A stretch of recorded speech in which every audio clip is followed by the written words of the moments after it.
Nurlan bəy, bildirdiniz ki, tarix müəllimləri də artıq bu il sertifikasiya prosesinə cəlb olunacaqlar. Mən bir neçə istər sosial şəbəkələrdə, istər digər müəllimlərin həm söhbət olanda onlar test nümunələrinə baxırlar və bildirirlər ki, düşünürlər ki, bu il sertifikasiyada suallar onlar üçün daha çox çətin düşəcək. Ümumiyyətlə, bu prosesə münasibətiniz necədir? Sualların çətinliyinə və ya belə deyək də, sualların hazırlanması məsələsinə gəldikdə, hər il təxminən ilin sonuna və ya yeni ilin əvvəlində Azərbaycan Respublikasının Təhsil İnstitutu tərəfindən qiymətləndirmə çərçivəsi və sual nümunələri paylaşılır. Eyni zamanda yerli təhsil idarəetmə orqanları tərəfindən hər bir fənn üzrə müəllimlərlə ayrı-ayrılıqda görüşlər keçirilir. Onlarla sertifikatlaşma prosesinin həm mahiyyəti, həm qanunvericiliyi əsası, prosesin təşkili və eyni zamanda qiymətləndirmə çərçivəsi ilə də bağlı məlumatlar paylaşılır.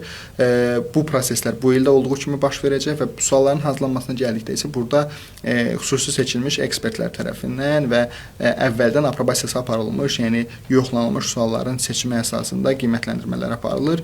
Əlbəttə ki, belə deyək də, testologiyanın prinsiplərinə müvafiq olaraq burada müxtəlif çətinliklərdə olan suallar namizədlərə təqdim olunur, müəllimlərə təqdim olunur və burada da məqsəd belə deyək də, məhz bu dediyim, yəni həm uğurlu olan, həm daha da uğurlu olan müəllimlər arasındakı fərqi qoymaq üçün, fərqi müəyyənləşdirmək üçün də əlbəttə ki, müxtəlif ağırlıqda da suallar olmalıdır.